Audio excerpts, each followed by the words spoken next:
ಮಾವಿನ ಹಣ್ಣಿನ ಸೀಸನ್ ಬಂದೇ ಬಿಡ್ತು. ಮಾವಿನ ಹಣ್ಣು ಸೀಸನ್ ಬಂತು ಅಂದ್ರೆ ಎಲ್ಲರಿಗೂ ಖುಷಿ. ವರ್ಷದಲ್ಲಿ ಒಂದು ಸಲ ಬೆಳೆಯುವಂತ ಮಾವಿನ ಹಣ್ಣು. ಈ ಮಾವಿನ ಹಣ್ಣಿಂದ ಅನೇಕ ರೀತಿಯ ಅಡಿಗೆಗಳನ್ನ ಮಾಡ್ಬೋದು. ಹಾಗೆ ನಾವಿವತ್ತು ಮಕ್ಕಳಿಗೆ ಇಷ್ಟವಾಗುವಂತ ಅಡಿಗೆಗಳನ್ನ ಹೇಗ್ ಮಾಡೋದು ಅನ್ನೋದನ್ನ ನಾನು ತೋರಿಸ್ತಾ ಇದ್ದೀನಿ. ನೋಡಿ, ಮಕ್ಕಳಿಗೆ ರುಚಿಕರವಾದಂತ ಟೇಸ್ಟಿ ಆದಂತ ಅಡಿಗೆಗಳನ್ನ, ಅದರಲ್ಲೂ ನಾವು ಮಾವಿನ ಹಣ್ಣಿನಲ್ಲಿ ಅಡಿಗೆಗಳನ್ನ ಮಾಡಿದ್ರೆ ಎಷ್ಟು ಖುಷಿ ಇರುತ್ತಲ್ವಾ. ಅದರಲ್ಲೂ ಮನೇಲೆ ಮಾಡ್ಕೊಟ್ರೆ ಇನ್ನೂ ಖುಷಿ ಪಟ್ಟು ಸಹ ತಿಂತಾರೆ. ಬನ್ನಿ, ಮೊದಲಿಗೆ ನಾವು ಇವತ್ತು ಬ್ರೆಡ್ ಜಾಮ್ ಅಂದ್ರೆ ಜಾಮ್ ಹೇಗ್ ಮಾಡೋದು, ಮಾವಿನ ಹಣ್ಣಿನ ಜಾಮನ್ನ ಇವತ್ತು ಮನೇಲಿ ಹೇಗ್ ಮಾಡೋದು ಅನ್ನೋದನ್ನ ತೋರಿಸ್ತಾ ಇದ್ದೀನಿ. ಅದರಲ್ಲೂ ಮನೇಲೇ ಬೆಳೆದಿರುವಂತ ಮಾವಿನ ಹಣ್ಣಿಂದ ನಾವಿವತ್ತು ಜಾಮನ್ನ ಮಾಡೋಣ. ನೋಡಿ, ಮಾವಿನ ಹಣ್ಣನ್ನ ನಾನು ತಗೊಂಡಿದ್ದೀನಿ. ಈ ಮಾವಿನ ಹಣ್ಣನ್ನ ಎಲ್ಲವನ್ನು ತೊಳೆದು ರೆಡಿ ಮಾಡಿ ಇಟ್ಟಿದೀವಿ. ಹಾಗೆ ಇದರ ಮೇಲಿರುವಂತ ಎಲ್ಲಾ ಸಿಪ್ಪೆಯನ್ನು ತೆಗಿಬೇಕು. ನೋಡಿ, ಪೂರ್ತಿ ಹಣ್ಣಾಗಿರ್ಬೇಕು, ತುಂಬಾ ರುಚಿಯಾಗೂ ಸಹ ಇರ್ಬೇಕು. ಅದರಲ್ಲೂ ಬಾದಾಮಿ ಹಣ್ಣನ್ನ ತಗೊಂಡು ಮಾಡಿದ್ರಂತೂ ಇನ್ನೂ ರುಚಿಯಾಗಿರುತ್ತೆ. ಹಾಗೆ ಇದರಲ್ಲಿ ನಾರು ಹೆಚ್ಚಿಗೆ ಇರೋದಿಲ್ಲ. ನಾರು ಹೆಚ್ಚಿಗೆ ಇರೋದನ್ನ ನಾವು ತಗೊಂಡ್ ಮಾಡಿದ್ರೆ ಜಾಮ್ ತುಂಬಾ ಚೆನ್ನಾಗಿ ಬರುತ್ತೆ. ನೋಡಿ, ಈ ರೀತಿಯಲ್ಲಿ ನಾನು ಪೂರ್ತಿಯಾಗಿ ಸಿಪ್ಪೆಯನ್ನ ತೆಗಿತಾ ಇದ್ದೀನಿ. ಎಲ್ಲಾ ಮಾವಿನ ಹಣ್ಣಿನ ಸಿಪ್ಪೆನೂ ಸಹ ನಾವು ತೆಗಿಬೇಕು. ಹಾಗೆ ನೋಡಿ, ವಾಟೆ ಇರುತ್ತೆ, ಹಾಗಾಗಿ ನಾವು ಮೇಲಿರೋದನ್ನ ನಾವು ಮಾತ್ರ ತಗೊಳ್ತಾ ಇದ್ದೀವಿ. ತುಂಬಾ ರುಚಿಯಾಗಿರುತ್ತೆ, ಟೇಸ್ಟಿ ಆಗಿರುತ್ತೆ. ಅದರಲ್ಲೂ ಮಕ್ಕಳಿಗೆ ಮನೇಲೆ ಮಾಡಿಟ್ರೆ ಇನ್ನೂ ಚೆನ್ನಾಗಿದೆ. ಅಷ್ಟೇ ಅಲ್ಲ, ಇದನ್ನ ಕರೆಕ್ಟಾಗಿ ಮಾಡಿಟ್ರೆ 6 ತಿಂಗಳು ಏನೂ ಆಗೋದಿಲ್ಲ. ಫ್ರಿಜ್ಜಲ್ಲಾದ್ರೂ ಇಟ್ಕೊಂಡ್ರು ಸಹ ವರ್ಷದವರೆಗೂ ಬರುತ್ತೆ. ನೋಡಿ, ಈಗ ನಾನು ಮಾವಿನ ಹಣ್ಣನ್ನ ಪೂರ್ತಿಯಾಗಿ ತೆಗೆದು ಒಂದು ಪಾತ್ರೆಗೆ ಹಾಕೊಂಡಿದ್ದೀನಿ. ಅದಕ್ಕೆ ನಾನು ಸಕ್ಕರೆಯನ್ನ ತಗೊಂಡಿದ್ದೀನಿ. ಇದಕ್ಕೆ ಜಾಸ್ತಿ ಪದಾರ್ಥಗಳು ಸಹ ಬೇಕಾಗಲ್ಲ. ಸಿಂಪಲ್ ಆಗಿ 2 ಪದಾರ್ಥಗಳಿಂದ ನಾವಿವತ್ತು ಜಾಮನ್ನ ಮಾಡ್ತಾ ಇದ್ದೀವಿ. ನೋಡಿ, ಜಾಮ್ ಮಾಡೋದಕ್ಕೆ ಫಸ್ಟ್ ನಾನು ದಪ್ಪ ಇರುವ ತಳದ ಪಾತ್ರೆಯನ್ನ ತಗೋಬೇಕು. ಈ ಪಾತ್ರೆಯಲ್ಲಿ ನಾವು ಮಾಡೋಣ. ನಾವು ಜಾಮ ಮಾಡೋದಕ್ಕೆ ಮಾವಿನ ಹಣ್ಣ ಬೇಕು ಅಂದ್ರೆ ಮಿಕ್ಸಿ ಮಾಡ್ಕೋಬಹುದು, ಇಲ್ಲ ಅಂದ್ರೆ ಹಾಗೆ ಮಾಡಿದ್ರು ನಡೆಯುತ್ತೆ. ನೋಡಿ, ನಾವು ಇದನ್ನ ಈ ರೀತಿ ಗೂರಾಡ್ತಾ ಇರಬೇಕು. ನೋಡಿ, ಇದು ಮಾಡೋದಕ್ಕೆ ಒಂದ್ ಸ್ವಲ್ಪ ಟೈಮ್ ತಗೊಳುತ್ತೆ, ಆದ್ರೆ ತಿನ್ನಕ್ಕಂತೂ ಇನ್ನೂ ಸೂಪರ್ ಆಗಿರುತ್ತೆ. ನೋಡಿ, ಇವಾಗ ನಾನು ಇದನ್ನ ಮಿಕ್ಸ್ ಮಾಡ್ತಾ ಇದ್ದೀನಿ. ಇದನ್ನ ನಾವು ಮಿಕ್ಸ್ ಮಾಡ್ತಾನೆ ಇರಬೇಕು, ಗಂಟಾಗಬಾರ್ದು. ಹಾಗೆ ನಾವು ಈ ತರ ಮಿಕ್ಸ್ ಮಾಡ್ತಾ ಇದ್ರೆ ಗಂಟು ಸಹ ಹೊಡಿತಾ ಇರುತ್ತೆ. ಆ ರೀತಿಲಿ ಮಾಡಬೇಕು. ನೋಡಿ, ಒಂದು ಸ್ವಲ್ಪ ಆದ್ಮೇಲೆ ನಾವು ಸಕ್ಕರೆಯನ್ನ ತಗೊಂಡಿದೀವಿ. ಒಂದು 5ರಿಂದ 6 ಮಾವಿನ ಹಣ್ಣು ಆಗಿರೋದ್ರಿಂದ ನಾನು ಒಂದು 1/4 kg ಅಷ್ಟು ನಾನು ಸಕ್ಕರೆಯನ್ನ ತಗೊಂಡಿದ್ದೀನಿ. ಗಂಟಾಗಬಾರ್ದು, ಗಂಟೆಲ್ಲ ಹೊಡಿಬೇಕು. ಆ ರೀತಿಯಲ್ಲಿ ಇದನ್ನ ನಾವು ಮಿಕ್ಸ್ ಮಾಡ್ಕೊಳ್ಳೋಣ. ಸಣ್ಣ ಉರಿಯಲ್ಲೇ ಇದನ್ನ ಬೇಯಿಸ್ಕೊಳ್ಳೋಣ. ನೋಡಿ, 1 ಚಿಟಿಕೆಯಷ್ಟು ಉಪ್ಪು, ಟೇಸ್ಟ್ ಬರೋದಕ್ಕೋಸ್ಕರ ನಾನು 1 ಚಿಟಿಕೆಯಷ್ಟು ಉಪ್ಪನ್ನ ಹಾಕ್ತಾ ಇದ್ದೀನಿ. ಉಪ್ಪನ್ನು ಸಹ ಹಾಕಿ ಇದನ್ನ ಮಿಕ್ಸ್ ಮಾಡ್ತಾನೆ ಇರಬೇಕು. ತಳ ಹಿಡಿದು ಬಿಡುತ್ತೆ, ಹಾಗಾಗಿ ಜಾಸ್ತಿ ಇದನ್ನ ನಾವು ಮಿಕ್ಸ್ ಮಾಡ್ತಾನೆ ಇರಬೇಕು. ನೋಡಿ, ಒಂದ್ ಸ್ವಲ್ಪ ಕಲರು ಸಹ ಚೇಂಜ್ ಆಗುತ್ತೆ, ಹಾಗೆ ಟೇಸ್ಟು ಸಹ ಸೂಪರ್ ಆಗಿ ಇರುತ್ತೆ. ಆ ರೀತಿಯಲ್ಲಿ ನಾವು ಮಿಕ್ಸ್ ಮಾಡ್ತಾನೆ ಇರೋಣ. ನೋಡಿ, ಇವಾಗ ಸ್ವಲ್ಪ ಕಲರು ಸಹ ಚೇಂಜ್ ಆಗ್ತಾ ಇರುತ್ತೆ. ಆದಷ್ಟು ದೊಡ್ಡ ಉರೆಯಲ್ಲಿ ಬೇಡ, ಸಣ್ಣ ಉರೆಯಲ್ಲಿ ಇದನ್ನ ನಾವು ಮಿಕ್ಸ್ ಮಾಡ್ತಾನೆ ಇರೋಣ. ಇವಾಗ ಜಾಮು ಸಹ ರೆಡಿ ಆಗ್ತಾ ಇದೆ. ತುಂಬಾನೇ ಟೇಸ್ಟಿ ಆದಂತ, ಮಕ್ಕಳಿಗೆ ಇಷ್ಟವಾಗುವಂತ ಜಾಮು ಸಹ ರೆಡಿ. ನೋಡಿ, ಈಗ ಕಲರು ಸಹ ರೆಡಿಯಾಗಿದೆ, ಹಾಗೆ ಟೇಸ್ಟು ಸಹ ಅಷ್ಟೇ ಸೂಪರ್ ಆಗಿ ಇರುತ್ತೆ.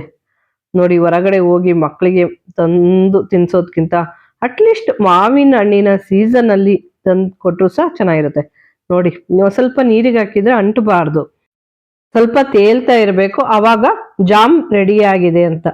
ನೋಡಿ, ಇವಾಗ ಇನ್ನು 2 ನಿಮಿಷಗಳ ಇದನ್ನ ಚೆನ್ನಾಗಿ ಮಿಕ್ಸ್ ಮಾಡ್ತಾ ಇದ್ರೆ ನೋಡಿ, ಕಲರು ಸಹ ಚೇಂಜ್ ಆಗಿದೆ, ಹಾಗೆ ಇದು ಸಹ ಅಂಟ್ತಾ ಇಲ್ಲ. ಇವಾಗ ಜಾಮ್ ಸಹ ರೆಡಿ. ಇದನ್ನ ತಣ್ಣಗಾದ ಮೇಲೆ ಒಂದು ಡಬ್ಬಿಗೆ ಹಾಕಿಟ್ರೆ ಇದನ್ನ 6 ತಿಂಗಳವರೆಗೂ ಸಹ ಶೇಖರಣೆಯನ್ನ ಮಾಡ್ಬೋದು. ಮಕ್ಕಳಿಗೆ ಬೇಕು ಅಂದಾಗ ಬ್ರೆಡ್ಡಿಗೆ ಇಲ್ಲ ಚಪಾತಿ ಯಾವುದಕ್ಕಾದ್ರೂ ಆಗ್ಲಿ ಇದನ್ನ ಹಚ್ಕೊಟ್ರೆ ಮಕ್ಕಳು ಸಹ ಇಷ್ಟಪಟ್ಟು ಸಹ ತಿಂತಾರೆ.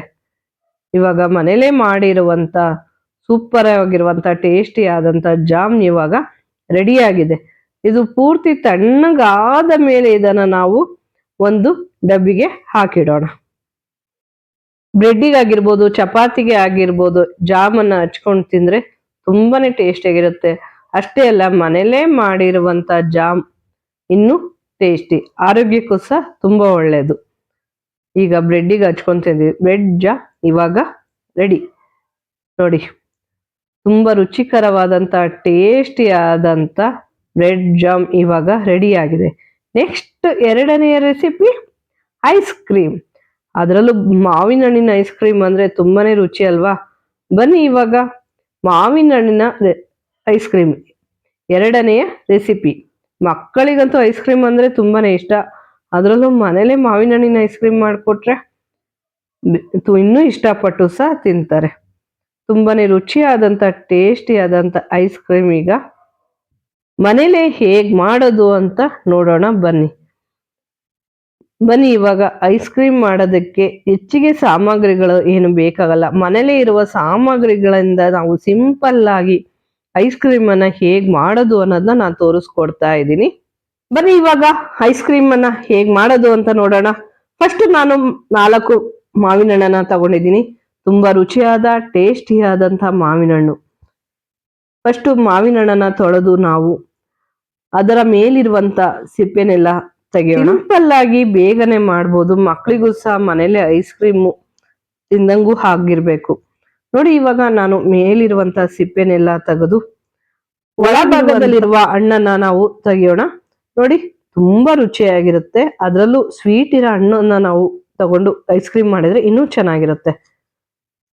ಇವಾಗ ಮೇಲಿರುವ ಭಾಗವನ್ನ ನಾವು ತೆಗೆಯೋಣ. ಒಳಗಡೆ ವಾಟೆ ಇರುತ್ತೆ, ಹಾಗಾಗಿ ನಾವು ಚಾಕಲ್ಲೇ ಇದನ್ನ ನಾವು ತೆಗಿತಾ ಇದ್ದೀವಿ.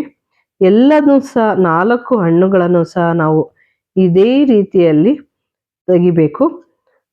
ಬೇಕು ಅಂದ್ರೆ ನೀರಲ್ಲಿ ಹಾಕಿ ಸ್ವಲ್ಪ ರಸವನ್ನು ತೆಗೆದು ಹಾಕಬಹುದು. ಈಗ ಇದನ್ನ ನಾನು ಜಾರಿಗೆ ಹಾಕ್ತಾ ಇದ್ದೀನಿ. ರುಬ್ಕೊಂಡ್ರೆ ಚೆನ್ನಾಗಿರುತ್ತೆ. ಹಾಗೆ ರುಚಿಗೆ ಸಕ್ಕರೆ, ಟೇಸ್ಟ್ ಶುಗರ್ ಬೇಕಲ್ವಾ, ಹಾಲಿನ ಪೌಡರ್ 1 ಬಟ್ಟಲು ಹಾಲಿನ ಪೌಡರ್, ಹಾಗೆ 1 ಲೋಟ ಹಾಲು. ನೋಡಿ, ಸಕ್ಕರೆ, ಹಾಲಿನ ಪೌಡ್ರು ಮತ್ತೆ 1 ಲೋಟ ಹಾಲು, ಹಾಗೆ ಗೋಡಂಬಿ ಹಾಕಿದ್ರೆ ಐಸ್ ಕ್ರೀಮ್ ತುಂಬಾನೇ ಟೇಸ್ಟಿ ಆಗಿರುತ್ತೆ. ಹಾಗಾಗಿ ನಾನು ಒಂದು 10 ಗೋಡಂಬಿನ ಹಾಕಿ ಇದನ್ನ ರುಬ್ಕೊಳ್ತಾ ಇದ್ದೀನಿ. ಆಮೇಲೆ ಮತ್ತೆ ನಾನು ಇದಕ್ಕೆ ಕ್ರೀಮ್ ಅನ್ನು ಸಹ ಮಿಕ್ಸ್ ಮಾಡ್ತಾ ಇದ್ದೀನಿ. ನೋಡಿ, ಅಮೂಲ್ ಫ್ರೆಶ್ ಕ್ರೀಮ್ ಅನ್ನು ಸಹ ಹಾಕೊಳ್ತಾ ಇದ್ದೀನಿ. ಕ್ರೀಮ್ ಹಾಕಿದ್ರೆ ಐಸ್ ಕ್ರೀಮ್ ತುಂಬಾನೇ ರುಚಿಯನ್ನ ಕೊಡುತ್ತೆ, ಇಷ್ಟಪಟ್ಟು ಸಹ ತಿಂತಾರೆ. ಈಗ ಕ್ರೀಮ್ ಅನ್ನು ಸಹ ಆ್ಯಡ್ ಮಾಡಿ ಇನ್ನೊಂದು ರೌಂಡ್ ಹಾಕಿ ಈಗ ನಾವು ಐಸ್ ಕ್ಯೂಬ್ ಇದಕ್ಕೆ ನಾವು ಹಾಕೊಳ್ಳೋಣ. ನೋಡಿ, ಎಲ್ಲವಕ್ಕೂ ಸಹ ನಾವು ಹಾಕೋಬೇಕು. ಬೇಕು ಅಂದ್ರೆ ಮೇಲೆ ಮತ್ತೆ ನಾವು ಸಣ್ಣದಾಗಿ ಹೆಚ್ಕೊಂಡಿರುವಂತ ಮಾವಿನ ಹಣ್ಣನ್ನು ಸಹ ಹಾಕೊಳ್ಳೋಣ. ಮೇಲಾದ್ರೂ ಹಾಕ್ಬೋದು, ಇಲ್ಲ ತಳಭಾಗನಾದ್ರೂ ಹಾಕ್ಬೋದು, ಕೆಳಗಾದ್ರೂ ಹಾಕಿದ್ರು ಚೆನ್ನಾಗಿರುತ್ತೆ, ಮೇಲೆ ಹಾಕಿದ್ರು ಚೆನ್ನಾಗಿರುತ್ತೆ. ಈಗ ಎಲ್ಲವಕ್ಕೂ ಸಹ ನಾವು ಮಾವಿನ ಹಣ್ಣು ಮಿಕ್ಸಿ ಮಾಡಿರೋದನ್ನ ಹಾಕೊಳ್ಳೋಣ. ಎಲ್ಲವಕ್ಕೂ ಹಾಕಿ ಇದನ್ನ ಮುಚ್ಚಿ ಫ್ರೀಸರಲ್ಲಿ ಒಂದು 4 ಇಂದ 5 hours ವರೆಗೂ ನಾವು ಇಡೋಣ. ಅಷ್ಟೇ ಅಲ್ಲ, ಇದನ್ನ ನಾವು ಒಂದು ಬೌಲ್ಗೆ ಹಾಕಿಟ್ರು ಚೆನ್ನಾಗಿರುತ್ತೆ. ಅಗಲ ಇರುವಂತ ಒಂದು ಬಾಕ್ಸಿಗೆ ಹಾಕಿಟ್ರೆ ಹಾಗೆ ತಿನ್ನೋದಕ್ಕೂ ಚೆನ್ನಾಗಿರುತ್ತೆ, ಸ್ಪೂನಲ್ಲಿ ತಿನ್ನೋದಕ್ಕೆ. ಹಾಗೆ ಇದನ್ನ ನಾವು ಒಂದು ಬಾಕ್ಸಿಗೂ ಸಹ ಹಾಕಿ ಇಡ್ತಾ ಇದ್ದೀವಿ. ಇದನ್ನ ನಾವು 4 ಇಂದ 5 hours ನಾವು ಇದನ್ನ ಫ್ರೀಸರಲ್ಲಿ ಇಡೋಣ. ನೋಡಿ, ಈಗ ಐಸ್ ಕ್ರೀಮು ಸಹ ರೆಡಿ ಆಗಿದೆ. ಬೇಕು ಅಂದ್ರೆ ಸ್ವಲ್ಪ 1-2 ನಿಮಿಷ ಬೇಗನೆ ತೆಗೆದು ಇಟ್ಟು ಆಮೇಲೆ ತೆಗೆದ್ರೆ ಇನ್ನು ಚೆನ್ನಾಗಿ ಬರುತ್ತೆ. ಹಾಗೆ ನಾವು ಒಂದು ಬಾಕ್ಸಿಗೆ ಹಾಕಿಟ್ಟಿದ್ವಲ್ಲ, ಅದನ್ನು ಸಹ ನಾವು ಒಂದು ಬೌಲಿಗೆ ಹಾಕೊಂಡು ತಿಂದ್ರೆ ಇನ್ನೂ ರುಚಿಯಾಗಿರುತ್ತೆ. ನೋಡಿ, ಎರಡನೇ ರೆಸಿಪಿ ಮಾವಿನ ಹಣ್ಣಿನ ಐಸ್ ಕ್ರೀಮು ಸಹ ಇವಾಗ ರೆಡಿ ಆಗಿದೆ. ತುಂಬಾನೇ ಟೇಸ್ಟಿಯಾಗಿ ರುಚಿಯಾದಂತ, ಮಕ್ಕಳಿಗೂ ಸಹ ಇಷ್ಟವಾಗುವಂತ ಐಸ್ ಕ್ರೀಮ್ ಇವಾಗ ರೆಡಿ. ನೆಕ್ಸ್ಟ್ 3ನೆಯ ರೆಸಿಪಿ ಮಾವಿನ ಹಣ್ಣಿನ ಕೇಸರಿ ಬಾತ್. ತುಂಬಾನೇ ಟೇಸ್ಟಿಯಾದ ರುಚಿಯಾದಂತ ಕೇಸರಿ ಬಾತ್. ಬನ್ನಿ ಇವಾಗ ಕೇಸರಿ ಬಾತ್ ಮಾಡೋದಕ್ಕೆ ಒಂದು 3 ಮಾವಿನ ಹಣ್ಣನ್ನ ತಗೊಂಡಿದ್ದೀನಿ. ಅದೇ ಮಾವಿನ ಹಣ್ಣನ್ನ ಸಹ ನಾನು ತಗೊಂಡಿದ್ದೀನಿ. ಈಗ ಅದೇ ರೀತಿಯಲ್ಲೇ ಮಾವಿನ ಹಣ್ಣನ್ನ ನಾವು ತೊಳೆದು ಮೇಲಿರುವಂತ ಸಿಪ್ಪೆನೆಲ್ಲ ನಾವು ತೆಗಿತಾ ಇದ್ದೀವಿ. ನೋಡಿ, ಎಲ್ಲವನ್ನೂ ಸಹ ನಾವು ಇದನ್ನ ಮೇಲಿರುವಂತ ಸಿಪ್ಪೆಯನ್ನ ತೆಗೆದು ಒಳ ಭಾಗದಲ್ಲಿರುವಂತ ಹಣ್ಣನ್ನ ನಾವು ತಗೊಳ್ಳೋಣ. ಪೂರ್ತಿಯಾಗಿ ಎಲ್ಲವನ್ನೂ ಸಹ ಹಣ್ಣನ್ನ ಕ್ಲೀನ್ ಆಗಿ ನಾವು ತೆಗಿಬೇಕು. ತುಂಬಾನೇ ರುಚಿಯಾಗಿರುತ್ತೆ. ಬರೀ ಕೇಸರಿ ಬಾತ್ ತಿಂದ್ರೆ ಟೇಸ್ಟ್ ಇರುತ್ತಾ? ಅದರಲ್ಲೂ ಮಾವಿನ ಹಣ್ಣಿನ ಸೀಸನ್ ಅಲ್ಲಿ ಮಾವಿನ ಹಣ್ಣಿನ ಕೇಸರಿ ಬಾತ್ ಮಾಡ್ಕೊಂಡು ತಿಂದ್ರೆ ಎಷ್ಟು ರುಚಿ ಅಲ್ವಾ? ಆ ಸೀಸನ್ ಅಲ್ಲಿ ಆ ಹಣ್ಣಿನ ರುಚಿಕರವಾದಂತ ಅಡಿಗೆಗಳನ್ನು ಮಾಡ್ಕೊಂಡು ತಿಂದ್ರೆ ಇನ್ನೂ ರುಚಿಯಾಗಿರುತ್ತೆ. ಮಾವಿನ ಹಣ್ಣನ್ನ ನಾನು ಮಿಕ್ಸಿ ಜಾರಿಗೆ ಹಾಕ್ತಾ ಇದ್ದೀನಿ. ಇದನ್ನ ಸಣ್ಣದಾಗಿ ರುಬ್ಕೊಳ್ಳೋಣ. ನೆಕ್ಸ್ಟ್ ಒಂದು ಬಾಣಲಿಯನ್ನ ಇಟ್ಟು ಇದಕ್ಕೆ ನಾವು 2 ರಿಂದ 3 ಸ್ಪೂನ್ ಅಷ್ಟು ತುಪ್ಪವನ್ನ ಹಾಕಿ ಒಂದು 10ರಷ್ಟು ಗೋಡಂಬಿ. ಫಸ್ಟ್ ನಾನು ಗೋಡಂಬಿಯನ್ನ ಹಾಕಿ ಇದನ್ನ ಹುರ್ಕೊಳ್ತಾ ಇದ್ದೀನಿ. ಕಂದು ಬಣ್ಣ ಬರೋವರೆಗೂ ಗೋಡಂಬಿಯನ್ನ ಹುರ್ಕೊಳ್ಳೋಣ. ಆಮೇಲೆ ದ್ರಾಕ್ಷಿ ಕಂದು ಬಣ್ಣ ಬಂದ ಮೇಲೆ ಸ್ವಲ್ಪ ನಾನು ಇದಕ್ಕೆ ದ್ರಾಕ್ಷಿನೂ ಸಹ ಹಾಕೊಳ್ತಾ ಇದ್ದೀನಿ. ಇದನ್ನು ಸಹ ಹಾಕಿ ದ್ರಾಕ್ಷಿ ಹುರಿದ ಮೇಲೆ ಇದನ್ನ ಒಂದು ಪ್ಲೇಟಿಗೆ ನಾವು ತೆಗೆಯೋಣ. ನೋಡಿ, ಎಲ್ಲ ಕಂದು ಬಣ್ಣ ಆಗಿದೆ, ದ್ರಾಕ್ಷಿನೂ ಸಹ ಉಪ್ಕೊಂಡಿದೆ. ಇದನ್ನ ಈಗ ಒಂದು ಪ್ಲೇಟಿಗೆ ನಾವು ತೆಗೆಯೋಣ. ಈಗ ದ್ರಾಕ್ಷಿ ಮತ್ತು ಗೋಡಂಬಿಯನ್ನ ತೆಗೆದು ಅದೇ ತುಪ್ಪದಲ್ಲಿ ಬೇಕು ಅಂದ್ರೆ ಇನ್ನೂ ನೀವು 1 ಸ್ಪೂನ್ 2 ಸ್ಪೂನ್ ಅಷ್ಟು ತುಪ್ಪವನ್ನ ಹಾಕೋಬಹುದು.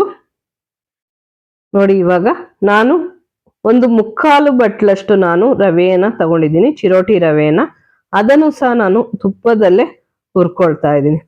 ಇದು ಒಂದ್ ಸ್ವಲ್ಪ ಕಂದು ಬಣ್ಣ ಬರೋವರೆಗೂ ಬೇಡ, ಒಂದ್ ಸ್ವಲ್ಪ ಬೆಚ್ಚಗಾಗೋವರೆಗೂ ಇದನ್ನ ಹುರ್ಕೊಂಡ್ರೆ ಸಾಕು. ನಾವು ಏನು ಕೇಸರಿ ಬಾತ್ ಮಾಡ್ತೀವೋ ಅದೇ ಮೆಥಡ್ ಅಲ್ಲಿ ಮಾಡೋದು.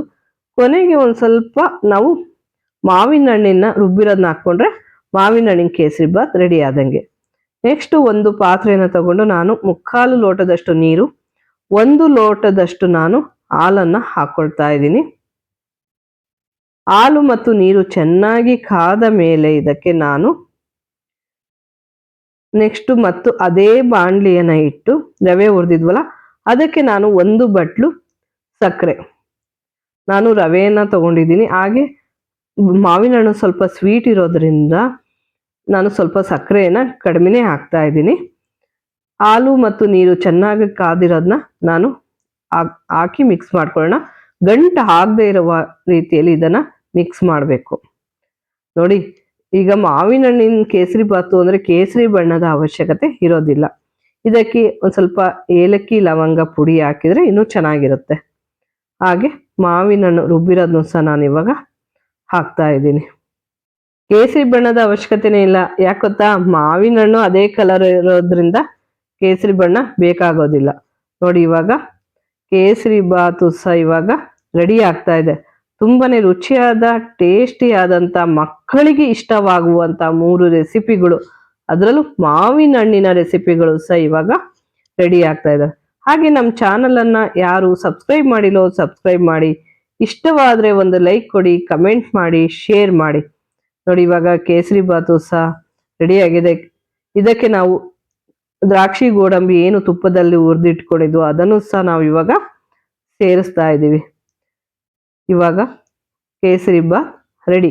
ನೋಡಿ, ಮಾವಿನ ಹಣ್ಣಿನ ಅಲ್ಲಿ ಮಾಡಿರುವಂತ ತುಂಬಾನೇ ರುಚಿಕರವಾದಂತ ಟೇಸ್ಟಿ ಆದಂತ ಕೇಸರಿ ಬಾತ್ ಇವಾಗ ರೆಡಿ ಆಗಿದೆ. Thank you.